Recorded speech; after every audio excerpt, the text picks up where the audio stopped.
Seguimos con nuestra lectura consecutiva de la carta a los Gálatas. El texto para hoy es Gálatas capítulo 5, versículos 1 al 12, que se leyó al comienzo, y vamos a volver a leerlo en la medida que avancemos durante esta reflexión. La carta de Pablo a los Gálatas es muy polémica. Ya hemos visto durante los sermones pasados que casi como que uno desconoce a Pablo, bueno, suponiendo que lo conocía más cariñoso, más cercano, acá como que lo desconoce un poco. Porque decíamos nosotros que Pablo está como muy enojado por lo que está pasando en la iglesia en Galacia. Pareciera ser que bajo ciertas circunstancias conviene identificar sin ambigüedades a quienes están en una u otra vereda de esta polémica. Este es el mismo Pablo que en la carta a los Corintios, por ejemplo, dice que él a los griegos se ha hecho como los griegos, a los judíos se ha hecho como judíos, para no ser tropiezo, pero acá pareciera que está en una posición distinta y entonces a uno se le ocurre que el tema que provoca esta carta es un tema sobre el cual la ambigüedad es peligrosa, es un tema que puede generar daños profundos para el desarrollo del cristianismo. Y entonces en estos temas Pablo no tiene ganas de ser muy amistoso, no quiere ser ambiguo, no quiere que alguien se equivoque respecto de las posturas e identifica claramente a quienes están en una vereda y a quienes están en otra. Al hacerlo, su mensaje nos llega a nosotros también de forma bastante chocante y nos llega de una forma que nos interpela, nos confronta, nos empuja también a tomar decisiones sobre en qué vereda queremos estar parados. Los cristianos, todos nosotros, quienes estamos acá, quienes somos creyentes, participamos de la vida de la iglesia algunas veces como discípulos, cuando somos enseñados, y otras veces participamos como maestros, cuando nosotros enseñamos. Eso se hace de forma formal, valga la redundancia, o informal. Se hace queriendo o no queriendo. Uno a veces enseña formalmente cuando tienes un lugar como maestro, como pastor, lo que fuere. Otras veces uno enseña informalmente, cuando alguien más nuevo en la fe recibe nuestro consejo o cuando en casa uno da una cierta indicación desde la fe y entonces informalmente uno también se constituye en maestro o en discípulo, cuando somos instruidos, somos discípulos cuando somos instruidos y somos discípulos informalmente cuando oímos la instrucción de alguien por ahí sin que se dirija concretamente a nosotros.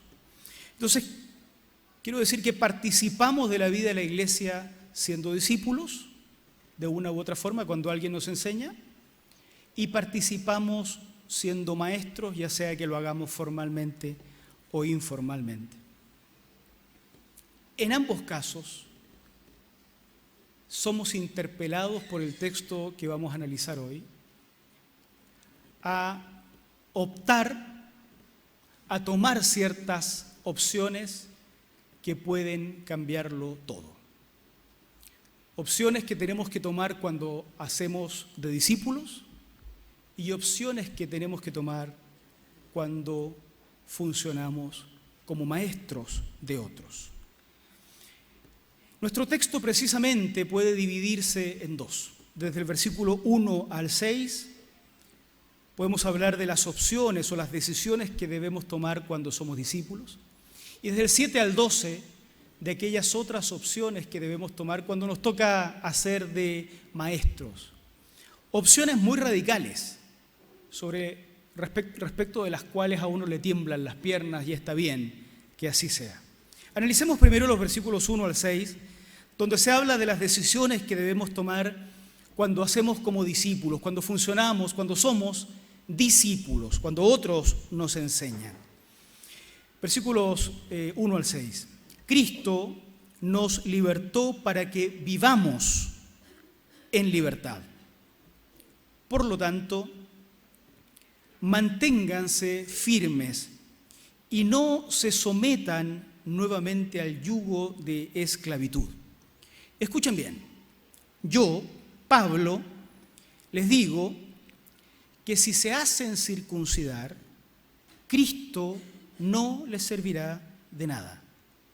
De nuevo declaro que todo el que se hace circuncidar está obligado a practicar toda la ley.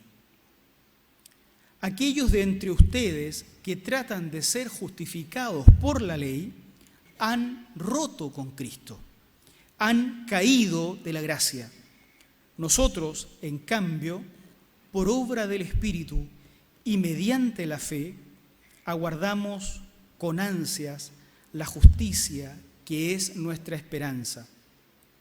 En Cristo Jesús, de nada vale estar o no estar circuncidados. Lo que vale es la fe que actúa mediante el amor. Pablo establece un punto incómodo, establece un ustedes y un nosotros. Esto es incómodo. Uno querría que Pablo fuera más cariñoso, como que a uno le dan ganas de decir que como si es cristiano debiera ser más amoroso. Sí, es todo lo amoroso que puede hasta que llega a este punto. Y entonces deja claramente en la otra vereda al ustedes o al ellos y establece un punto o una vereda en la que se posiciona un nosotros. La circuncisión de la que está hablando Pablo, todos saben lo que es la circuncisión, es una operación, una cirugía al prepucio,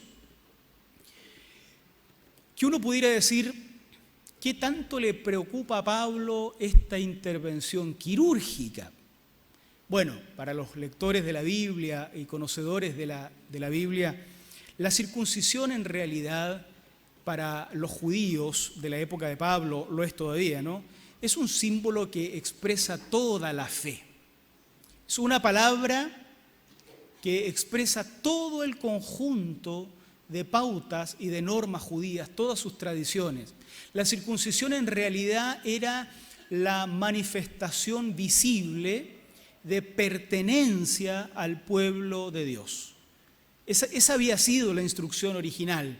Quienes pertenecen al pueblo de Dios debían circuncidarse y por tanto quien no estaba circuncidado podía tenerse por ajeno al pueblo de Dios. Por lo tanto, la circuncisión no es una simple operación, no es una simple intervención quirúrgica.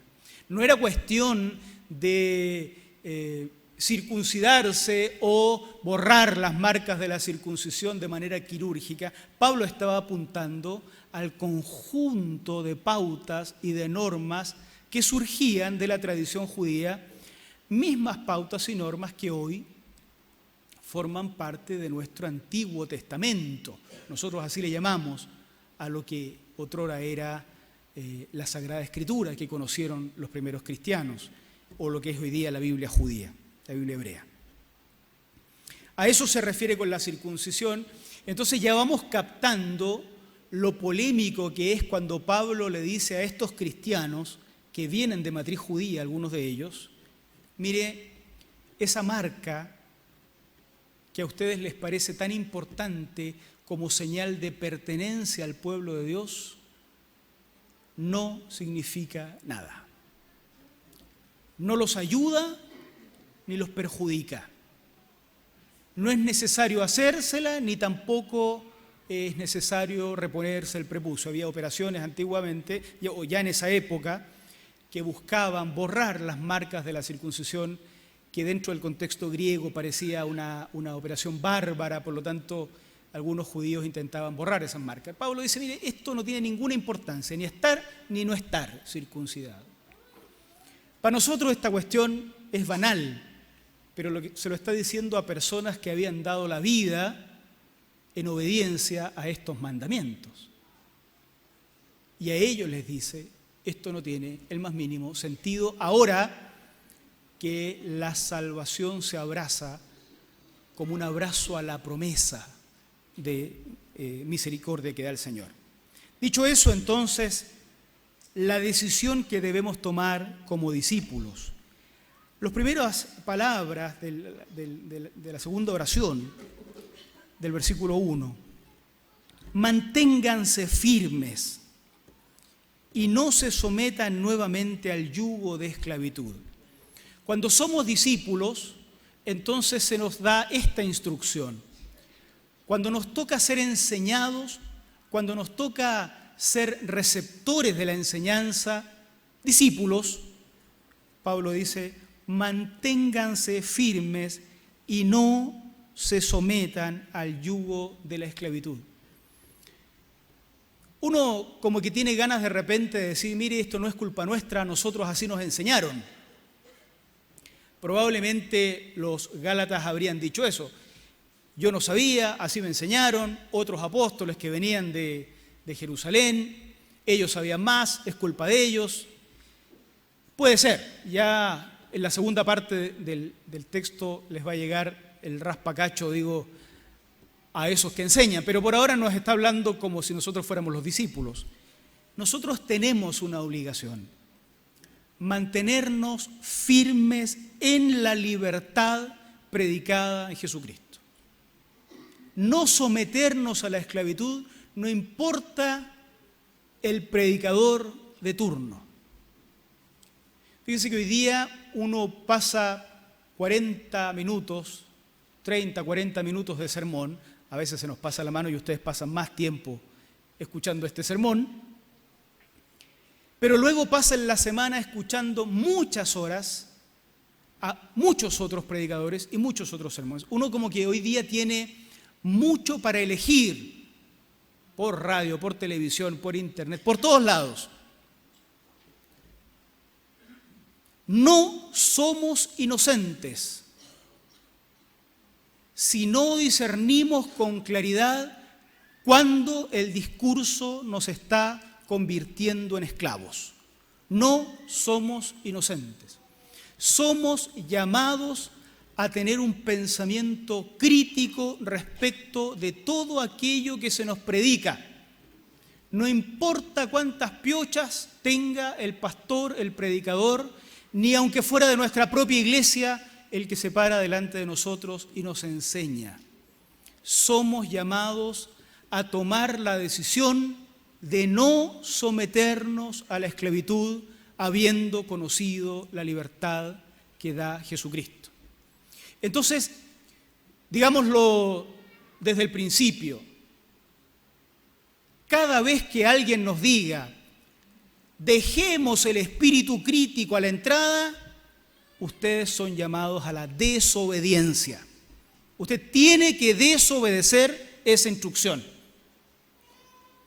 Porque es todo lo contrario. Lo que tenemos que hacer es una actitud crítica frente al discurso de cualquier predicador, incluido el que hoy está hablando ante ustedes, no sea que estemos decidiendo someternos al yugo de esclavitud cuando en realidad la propuesta de Jesucristo es la de libertad. Así que eso es lo primero. Vivir en esclavitud o libertad es una decisión que el apóstol deja en nuestras manos como discípulos. No en un predicador, ya a ellos les va a decir algo luego, pero primero lo deja a nosotros. Debemos discernir con claridad y mantenernos firmes, no sea que terminemos sometidos a un yugo de esclavitud. Este tema es muy peligroso por lo que va a decir a continuación en los versículos 2 al 4. Miren ustedes, escuchen bien. Yo les digo que si se hacen circuncidar, o sea, si toman el camino de vivir la salvación en sometimiento a la ley religiosa judía, y uno podría decir a la ley religiosa cristiana, porque las religiones en el fondo comparten la necesidad de controlar muchas veces a las personas. Bueno, si toman la decisión de circuncidarse, ya sabemos lo que la circuncisión significa, Cristo no les servirá para nada. Aquí hay una buena razón para ser críticos, ¿o no? Si resulta que escucho a un predicador, voy a una iglesia, escucho en la radio, escucho en la tele o por internet y no filtro, lo que está en juego es demasiado importante. Cristo podría no servir para nada si me empiezo a enamorar de un discurso que me convierte en esclavo todos los días más. Entonces no es cosa baladí, déjenme usar esta expresión media antigua, pero que es muy portadora de sentido, no es cosa baladí esto de ser llamados a no someternos, a decidir por la libertad del mensaje de Jesucristo. Esto de que Cristo termine siendo anulado en nuestras vidas tiene que ver con esta cuestión de la consecuencia. Si acepto vivir la vida en obediencia a la escritura judía, en sometimiento a la religiosidad judía y a cualquier otra religiosidad, pero Pablo está en polémica con esa, si acepto la circuncisión y digo, ok, este mandamiento me lo apropio, me someto a esto porque, oye, ¿cómo va a ser todo tan gratis? Algo de exigencia tiene que haber. Puede que le haga sentido a alguien así y diga, voy a aceptar la circuncisión. Pablo dice, ok, si usted acepta eso, acéptelo todo. Todo. Todo el que se hace circuncidar, verso 3, está obligado a practicar toda la ley. Hay dos caminos. Si alguien quiere tomar el camino de salvarse por obediencia a normas, por muy cristianas que parezcan, por muy provenientes de Dios que parezcan, por muy bíblicas que parezcan, por mucho que alguien las encuentre y las recite desde la Biblia, si alguien se quiere salvar por la obediencia a estas normas, ok, tome ese camino, pero tiene que cumplir toda la ley. A los 2 minutos se va a dar cuenta de lo que nosotros ya sabíamos por la carta a los Gálatas. Nadie puede ser salvo por la ley. Pero si quiere tomar ese camino, decídanlo, los discípulos decídanlo, pero sepan antes que anulan la fe en Jesucristo, porque tienen que cumplirla toda, toda. Quien sigue ese camino, sígalo hasta el final, porque no es posible tender puentes entre el camino que salva por obras, el camino que salva por normas y aquel otro de la gracia absoluta del Señor.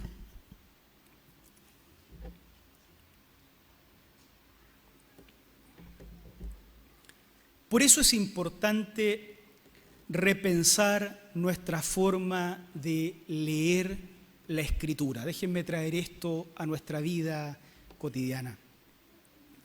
Algunos se estarán preguntando cómo Pablo es tan radical con la ley judía, si resulta que las leyes judías de las que habla son las mismas que encontramos en nuestro Antiguo Testamento. Porque aquí también está escrito lo de la circuncisión, lo de guardar el sábado, lo de obedecer ciertas normas.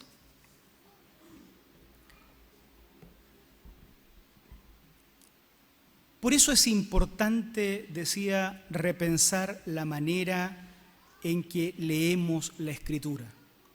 Nosotros a veces leemos la Biblia y la citamos igual como la citaban los religiosos contra los que se peleó Jesús y contra los que se peleó Pablo.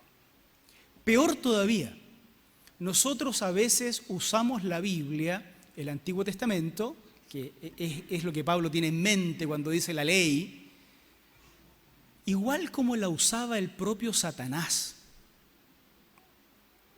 ¿Se acuerdan ese relato de la tentación de Jesús?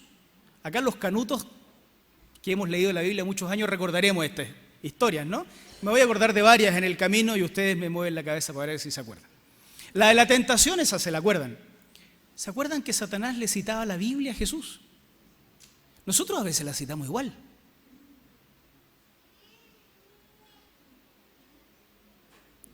Le citamos textos del Antiguo Testamento a un montón de gente. Sobre todo cuando nos conviene, ¿no? Cuando uno cree que uno ya superó esa etapa y el otro no, uno le dice, oiga, pero mire, Levítico 15 algo.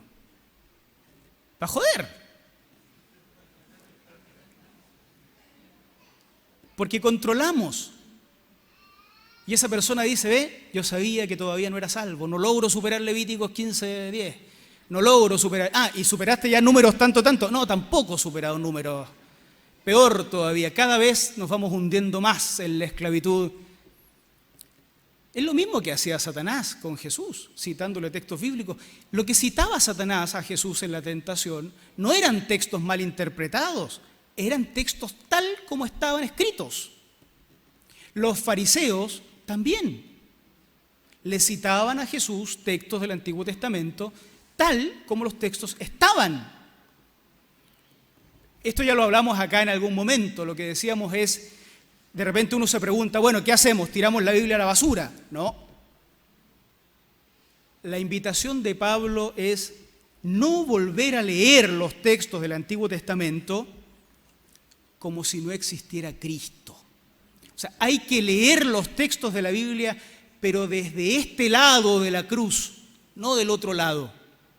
Desde este lado de la cruz, los textos más terribles del Antiguo Testamento impulsan al amor. Pero hay que leerlos, por eso la invitación a estudiar las Sagradas Escrituras, que es algo muy protestante. Los evangélicos creemos en que hay que estudiar las Sagradas Escrituras siempre, de forma permanente. Y no lo hacemos, lo decimos. Lo creemos. No somos católicos, decimos los evangélicos, nosotros somos de la Reforma, la Escritura y solo la Escritura. Pero la recitamos como la recitaban los fariseos, la recitamos como la recitaba el diablo.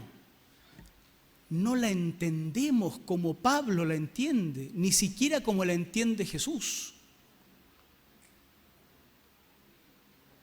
Yo ya he contado el ejemplo, lo repito para quienes no lo escucharon. ¿Se acuerdan cuando Jesús se encuentra con la mujer adúltera? El texto que así se llama, la mujer adúltera. La Biblia le decía claramente a Jesús que tenía que apedrearla. Ahí no había ninguna duda.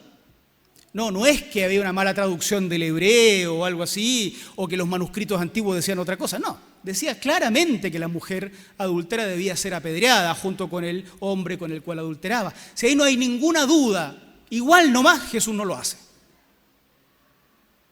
Alguien dice, ¿qué? ¿Jesús desobedeció la ley?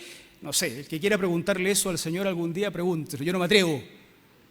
Lo que sí sé es que frente a un texto, Jesús lo interpreta desde la lógica del amor y termina perdonando a la mujer y no condenándola.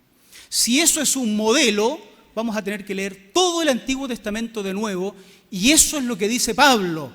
El que quiera circuncidarse, bravo, pero trate de salvarse a través de eso, a ver si puede.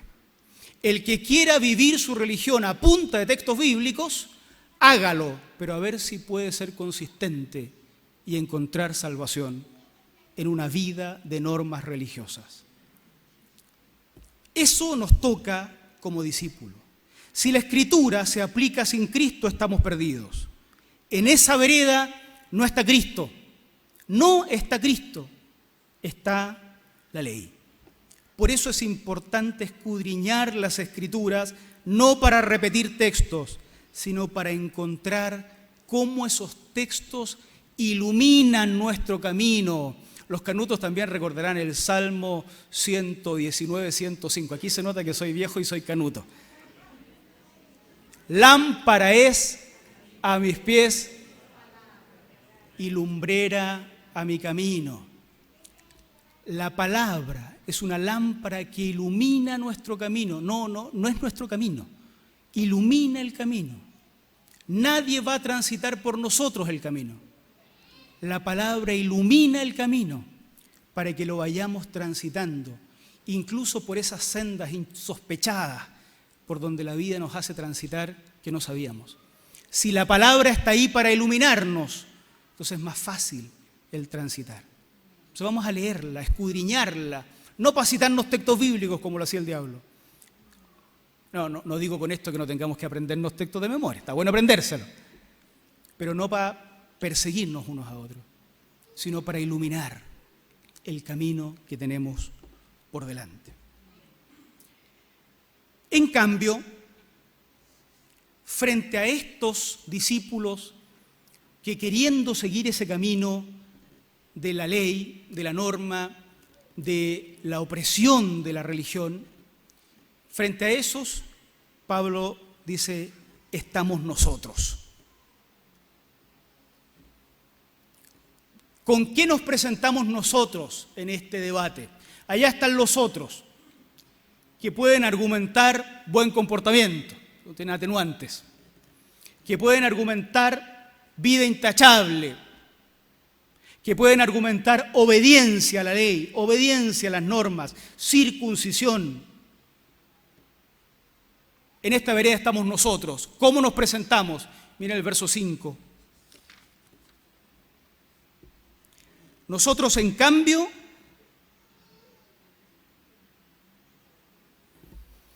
¿lo ven ahí? No tenemos nada. Nada. Nosotros, en cambio, por obra del Espíritu y mediante la fe, tenemos esperanza. Imagínense un debate más desigual. ¿Usted qué tiene? Bueno, yo superé todos estos pecados. Levítico 27:8, sí, lo superé. Deuteronomio 4, superado. ¿Tiene tatuaje? No. ¿Aros? No. ¿Usa falda? Sí. ¿Pantalón? No. Perfecto. Todo bien. ¿Corbata? Sí. La más linda. Perfecto. Superó. ¿Y usted qué tiene? Yo, nada. Esperanza. ¿Pero y su comportamiento? No, nada. ¿Pero cómo? ¿Abandonó este pecado? Más o menos. Y este otro, chuta, estoy en la lucha. ¿Leyó la Biblia en 3 versiones por lo menos? La leí en una nomás. Nosotros, en cambio, dice Pablo, simplemente, no sé si simplemente voy a decirlo así, pero ustedes saben que esto es más profundo. Nosotros, en cambio, aguardamos con ansias la justicia que es nuestra esperanza. Nosotros aguardamos que un día, ante el tribunal del Señor, nos mire el juez justo, al que no se le pasa nada, nos mire, vamos a agachar la cabeza,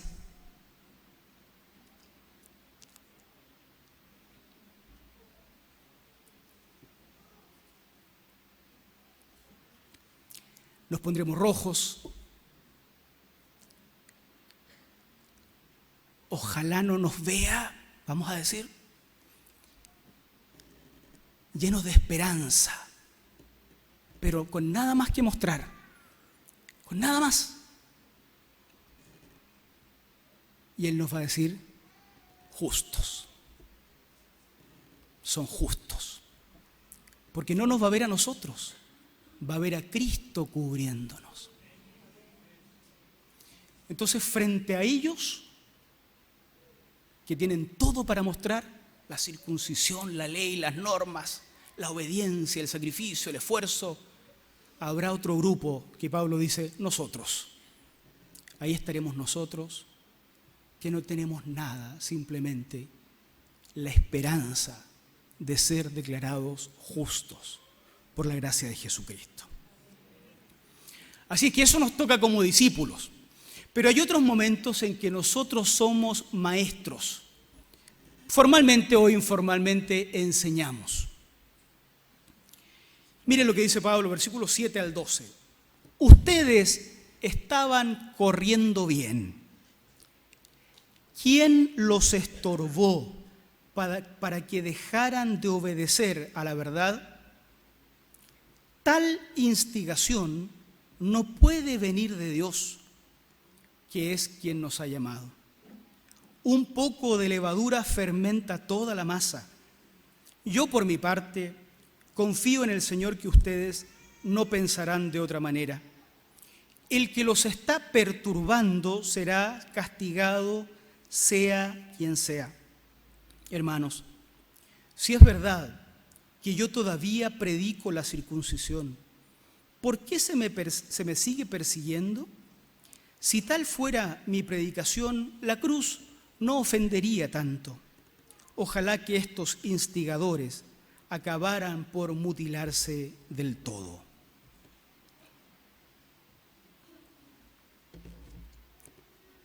De nuevo divide en dos a los que ahora cumplen tareas docentes, voy a decir así, maestros, ¿no? La vida cristiana es descrita por Pablo frecuentemente como un caminar y a veces como una carrera. Es una maratón. La vida cristiana es un camino largo, largo. Hay que hacerse a la idea de que no conviene ser grandes temperamentales en la vida cristiana. A veces en el camino cristiano uno se enoja con uno, después se reconcilia, a veces a uno lo ofenden, otras veces uno es el que ofende, otras veces uno pide perdón y lo perdonan, otras veces no lo perdonan, y a veces a uno le piden perdón y uno perdona y a veces no perdona. Debiéramos perdonar.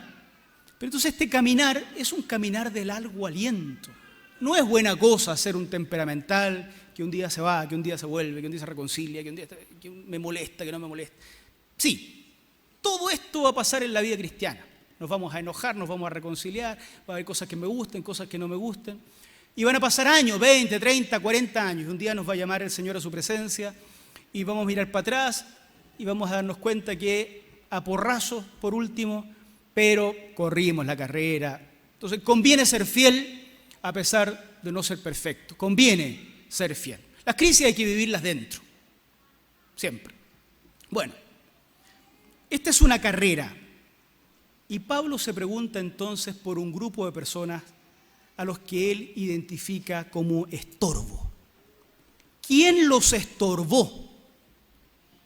Parece ser que cuando a veces cumplimos el rol de maestro, los pastores, los que no son pastores, los hermanos, qué sé yo, los que enseñamos formalmente e informalmente, a veces estorbamos. A veces estorbamos. Cuando el Señor pone en la carrera por su gracia a personas que entraron a este camino por la fe en Cristo, de repente pudiera ser que algunos de nosotros nos empecemos a convertir en estorbos. Eso es terrible, por eso decíamos que la carta de Pablo es muy polémica. No tiene palabras de mucha misericordia Pablo frente a esto, porque uno puede decir, bueno, mire, no sabían, estaban equivocados, enseñaban así porque no sabían, porque eran hermanos nuevos, porque no habían tenido instrucción. No, son estorbo. Pablo es muy duro. ¿Quién los estorbó? El que los está perturbando será castigado, sea quien sea. Se refiere a esa práctica de poner obstáculos a estos que están caminando en la fe por la gracia del Señor, teniendo como única posesión la esperanza en la justificación gratuita que da el Señor. Cuando alguien entra en ese camino, de repente se encuentra con otro que empieza a poner obstáculos que provienen de la ley. ¿Pero ya te circuncidaste? No, yo solo creo en Cristo. Ok, pero ¿guardas el sábado? No. ¿Y el domingo? No.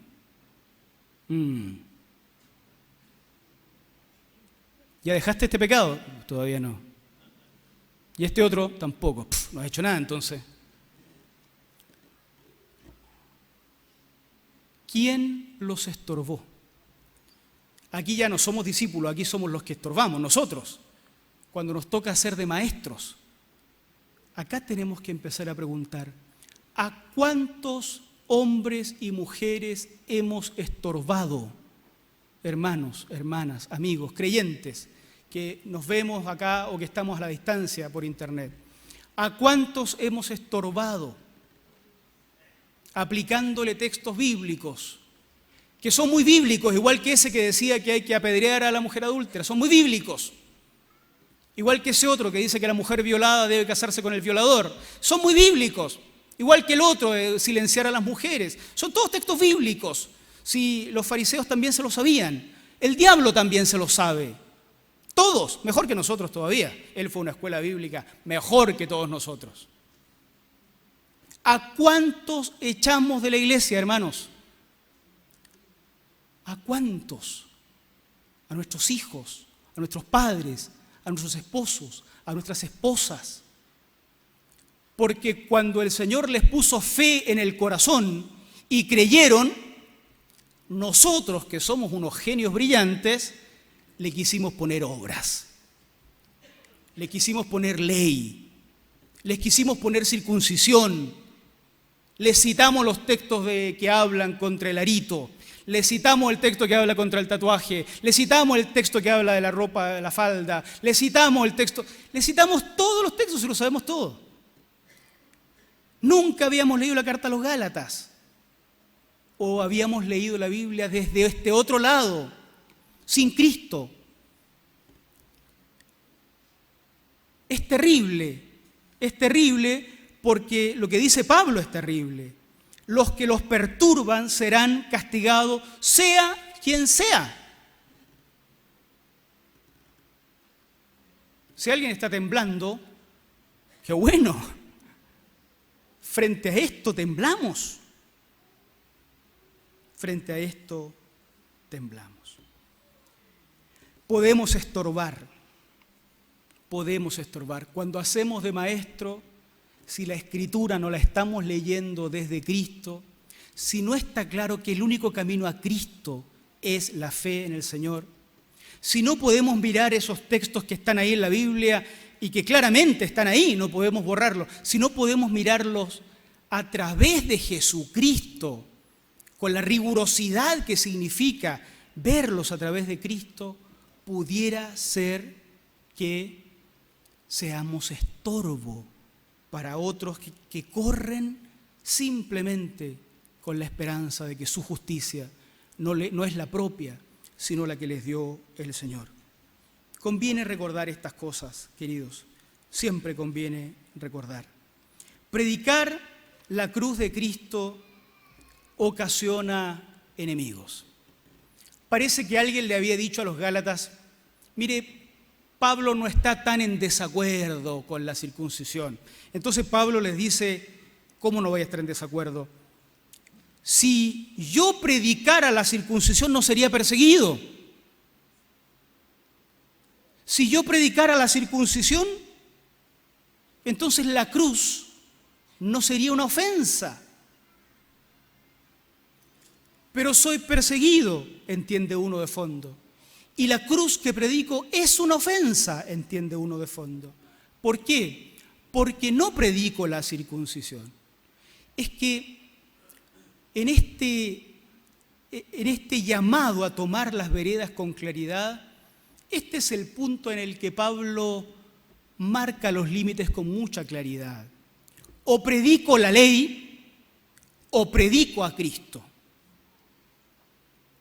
No puede ser confundido. No conviene que seamos confundidos. Y Pablo lo tiene claro. No, yo no quiero ser amigo de los que predican la circuncisión. Yo no predico la circuncisión. Si así fuera, no estarían persiguiéndome. Porque predicar la cruz de Cristo siempre ocasiona persecución, pero curiosamente no siempre es una persecución de parte de los incrédulos. Fíjense que la persecución que experimenta Pablo viene de otros creyentes que han perdido la capacidad de controlar a sus hermanos porque ya no pueden seguir tirándoles textos bíblicos. Pablo no quiere comulgar con ellos. Pablo no quiere participar de eso. Porque el fin de todo maestro que enseñe la salvación y la fe por la vía de un comportamiento estorba y ante el Señor tendrá que dar cuentas de una forma en la que no querríamos dar cuenta.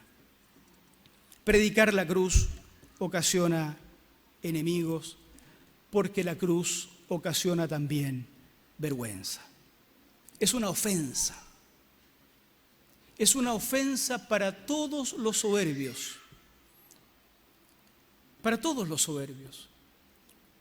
Cuando uno quiere pararse ante una iglesia, ante un grupo de hermanos y tratar de mostrar lo distinto que soy a esos otros hipócritas que están ahí, lo distinto que soy en relación a esos otros pecadores que están ahí, lo puro que soy en relación a todo este grupo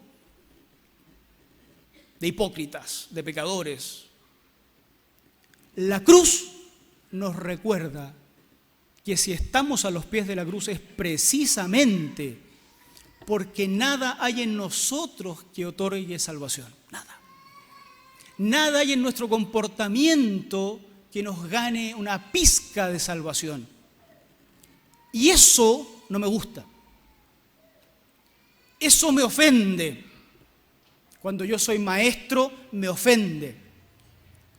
Porque la cruz me obliga a sentarme con un pecador como si fuéramos iguales. Y yo no quiero ser igual. Yo quiero que me traten distinto. Yo soy el que ya superó los mandamientos que ya hemos mencionado. Ese otro no todavía. Y entonces Pablo dice, claro, predicar la cruz ofende. Predicar la cruz provoca persecución. Lo raro es que la persecución a veces viene de los que debieran valorar la cruz más que cualquier otra cosa, porque sin ella no tendrían tampoco la salvación. La cruz ofende. Ofende cuando somos soberbios.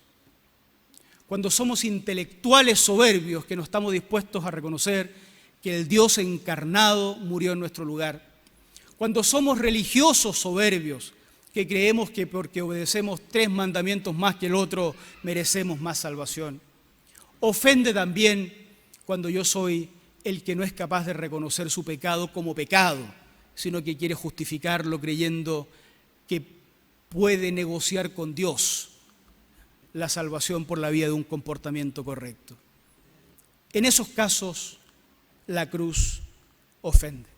Terminemos con algunas conclusiones.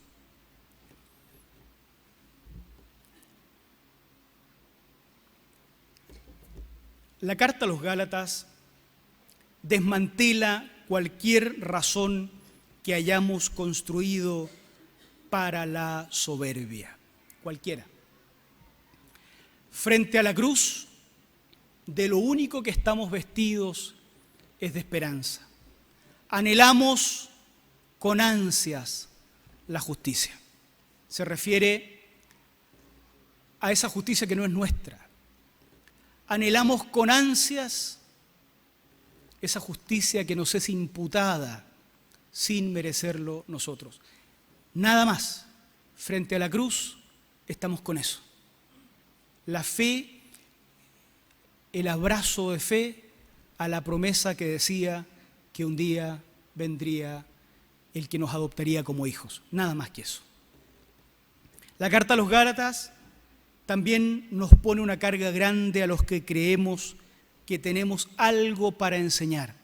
Cada vez que uno enseña, cada vez que uno se para frente a alguien y enseña por la vía formal o informal, teniendo un cargo o sin tenerlo, la epístola a los Gálatas nos pone una carga grande. Cuidado con ser estorbo.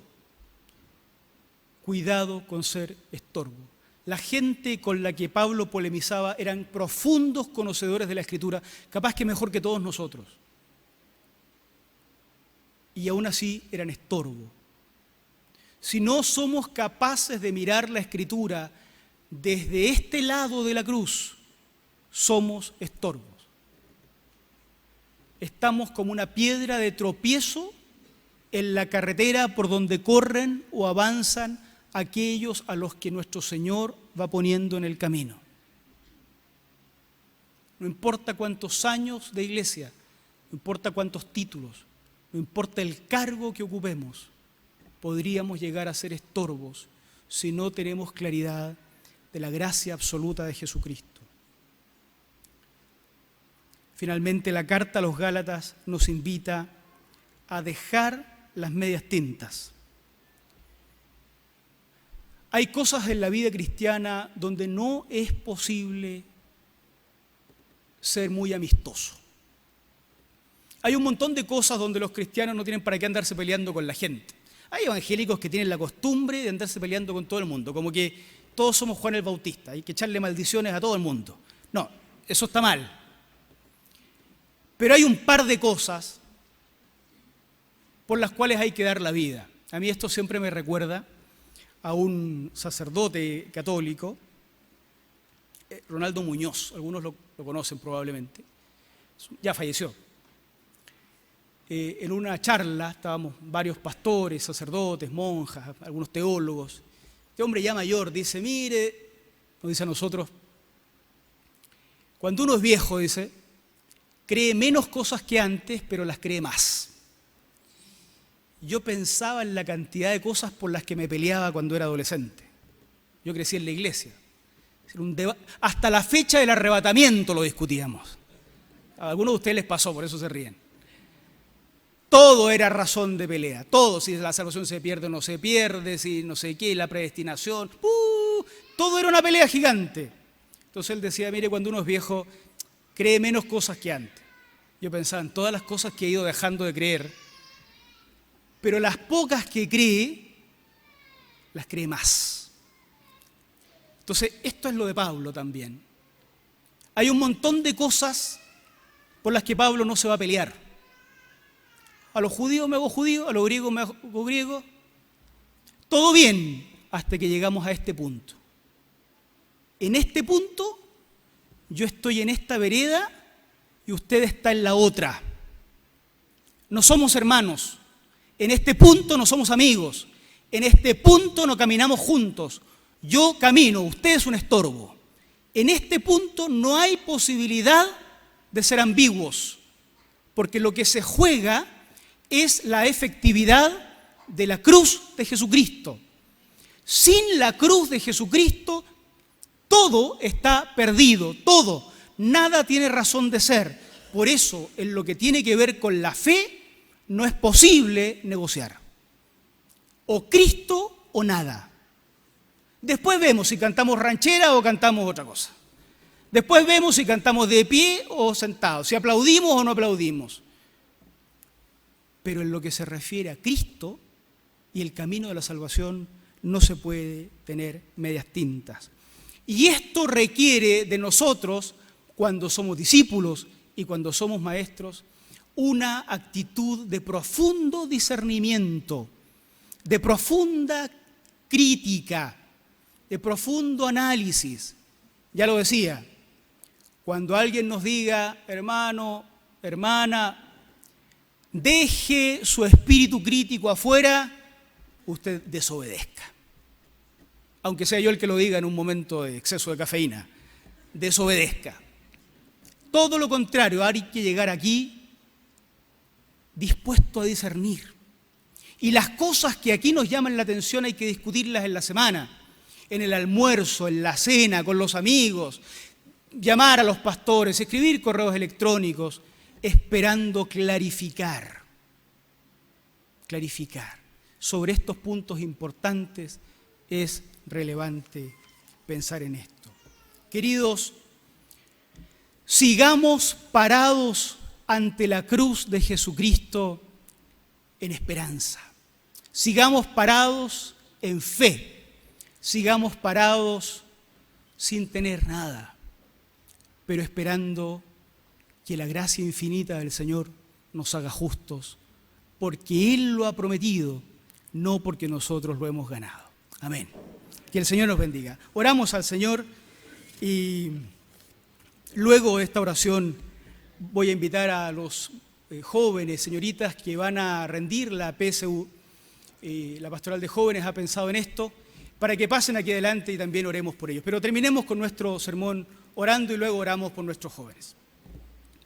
Gracias, Señor, por permitirnos la oportunidad de pensar la fe, la oportunidad de escudriñar la Escritura en tiempos donde se requiere de ciertas decisiones drásticas. Nosotros de ninguna forma queremos ser un estorbo, pero tampoco queremos ser estorbados. Danos el discernimiento cuando nos toque ser discípulos y cuando nos toque ser maestros también. Nosotros no queremos ser de aquellos que tendrán que dar cuentas para mal un día. Nosotros no queremos vivir tampoco, Señor, un evangelio un poco esclavo y un poco libre.